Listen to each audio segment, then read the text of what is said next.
పదునెనిమిది మెట్లపై పరమ భక్తితో ధరించు వారి జన్మ ధన్యము ఇలలో. శబరిగిరి ప్రభుని శరణు రవములు అవిగో, పరమ పాపముల బాపును నిరతము కలిలో.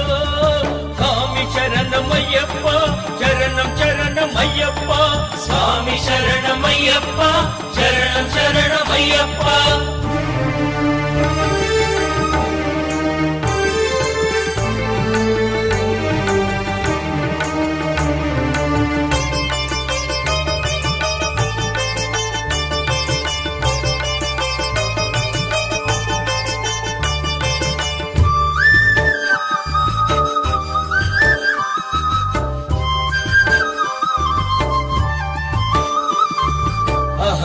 అహంకారమనగించును అది తొలిమెట్టు,